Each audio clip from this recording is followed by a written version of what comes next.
Hello everyone, welcome to our channel MAPS students. हमने अपने पिछले लेक्चर में हनी ड्यू के lesson number 8 a monsoon diary के पेज नंबर 115 तक रीड किया था।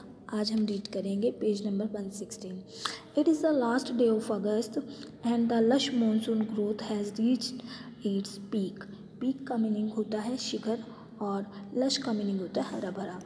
आज अगस्त महीने का अंतिम दिन है और हरा भरा मानसून अपने पूरे यौवन पर है। The seeds of cobra lily are turning red, signifying that the rain are coming to an end. Cobra lily के बीज लाल रंग के होने लगे हैं और जो इस बात का संकेत दे रहे हैं कि वर्षा बंद होने वाली है। In a few days the fern will start turning yellow, but right now they are still firm green and upright. कुछ ही दिनों में ये जो सुंदर महीन पत्तियों वाले पौधे हैं वो पीले हो जाएंगे, लेकिन इस समय वे स्थिर हैं, हरे भरे हैं और सीधे हैं। Ground orchids, mauve lady slipper and white butterfly orchids put on a fashion display on the grassy slopes of land. स्थलीय ऑर्किड के फूल जामुनी लेडी स्लीपर और सफ़ेद तितली ऑर्किड जमीन की घास वाली चढ़ाई पर फैशन के तौर पर प्रदर्शित करती है। White dahlias, yellow and magenta rear their heads from the rocky crevices where they are taken hold. जंगली डहेलिया, लाल और पीले मजेंटा रंग के जंगली डहेलिया चट्टानों की दरारों से जहाँ उन्होंने जगह बना ली है वहाँ से वो अपना सिर बाहर निकाल रही हैं, यानी कि रियर देयर हेड्स अपना सिर बाहर निकाल रहे हैं। Snakes and rodents and flooded out of their holes and burrows take shelter in roofs, attics and godowns. सांप कृतंक अपने बिलों और मांदों से बाहर आ गए हैं और उन्होंने छतों, अटारियों और गोदामों में अपना आश्रय बना लिया है। A shriek weak of eyesight blunders about the rooms, much to the amusement of the children. एक कमज़ोर नज़रों वाली जो छछुंदर है कमरे में डगमगा रही है, जो बच्चों के लिए खेल का चीज। Don't kill it admonishes their grandmother, इन्हें मत मारो, chhachhundar are very lucky, they bring the money. छछुंदर सोते हैं जो बड़े ही शुभ होते हैं, वे धन लाते हैं। फिर से देखिए, don't kill it, don't kill it admonishes their grandmother, इसका मीनिंग होता है चेतावनी देना। ठीक है, ग्रैंडमदर ने, दादी माँ ने चेतावनी दी। Chhachhundar are lucky, they bring money, जो छछुंदर होते हैं वो बड़े शुभ होते हैं और वे पैसा लाते हैं। And sure enough I receive a cheque in the mail, not a very large one but welcome all the same. सच है कि मुझे डाक द्वारा एक चेक प्राप्त होता है, कोई बड़ी राशि नहीं है लेकिन उपयोगी है। इस पेज में आए जो अगस्त 31 में जो भी डिफ़िकल्ट वर्ड्स आए हैं आप उनके मीनिंग समझिए।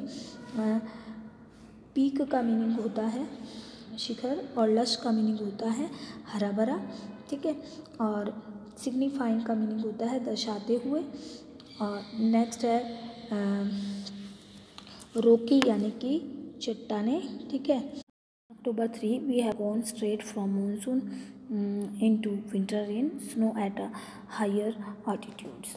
हमने मानसून से सीधा शीत ऋतु में प्रवेश कर लिया है और उच्च स्थानों पर बर्फ़ गिरने शुरू हो गई है। After an evening hail storm the sky and the hills are suffused with a beautiful golden light.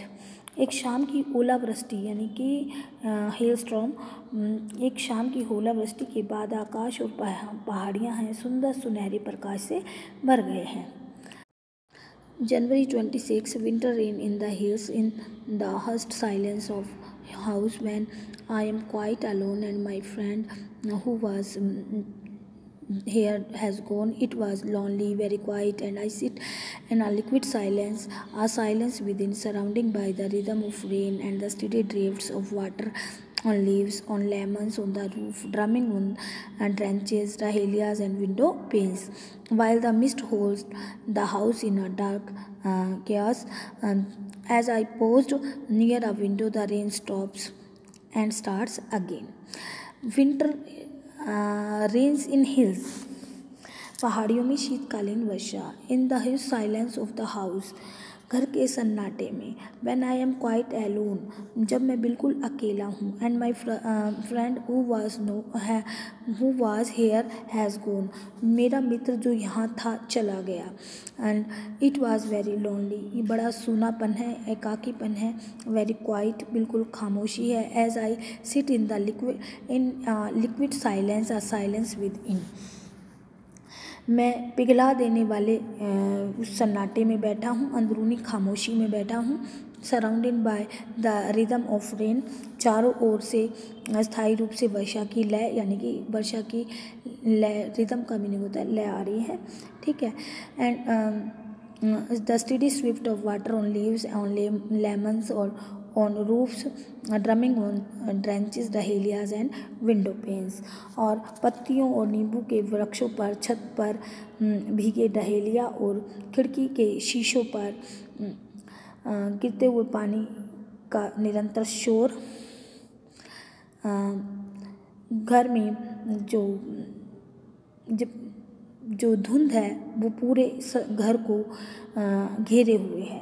फिर से समझिए इसको, पूरे पैराग्राफ को समझिए कि घर के सन्नाटे में मैं बिल्कुल अकेला हूँ, मेरा मित्र जो यहाँ से चला गया था, बड़ा सूनापन है और खामोशी है। मैं पिघला देने वाले सन्नाटे में, अंदरूनी खामोशी में बैठा हूँ। चारों ओर से वर्षा की लय आ रही है, जो नींबू और पत्तियां के वृक्षों पर, छत पर भीगे डहेलिया और खिड़की के शीशों पर गिरते हुए पानी का निरंतर शोर हो रहा है, जबकि धुंध क्या कर रही है, बड़े प्यार से पूरे घर को घेरे हुए है। As I paused near a window, जैसे ही मैं खिड़की के पास रुकता हूँ, द रेन स्टॉप्स, बारिश रुकती है, एंड स्टार्ट्स अगेन, फिर शुरू हो जाती है। And the trees no longer green but grey, menace with me their loneliness, और जो वृक्ष हैं वो अब हरे भरे नहीं हैं, सलेटी रंग के हो गए हैं और अपने एकाकीपन से मुझे ऐसा लगता है। Late March, end of winter, मार्च के अंत में शीत ऋतु की समाप्ति। The blackest cloud I have ever seen scattered over Mussoorie, and then it held marbles for half an hour, अत्यधिक काले बादल जो मैंने पहले कभी देखे हैं मंसूरी के ऊपर घिर गए हैं। आधे घंटे तक ओलावृष्टि हुई है। Nothing like a hailstorm to clear the sky, आसमान को साफ करने के लिए ओलावृष्टि से ज़्यादा कुछ अच्छा नहीं है। Even as I write I see rainbow forming, जिस समय मैं लिख रहा हूँ मुझे इंद्रधनुष बनता हुआ दिखाई दे रहा है। ठीक है, तो आज ये हमारा लेसन कंप्लीट हो गया है। अपनी डायरी में रस्किन बॉन्ड ने मंसूरी हिल स्टेशन के बारे में लिखा है। उन्होंने बताया कि किस तरह से वहाँ पर मानसून शुरू हुआ है। जून 24 से शुरू हुआ है और एंड में उन्होंने मार्च 23 के बारे में मार्च 23 तक बताया, जहाँ पर शीत ऋतु का अंत हो रहा है। ठीक है, इस लेसन को आपको केयरफुली अपनी बुक से रीड करना है। ठीक है, आई होप आपको अच्छी तरह से समझ में आया होगा।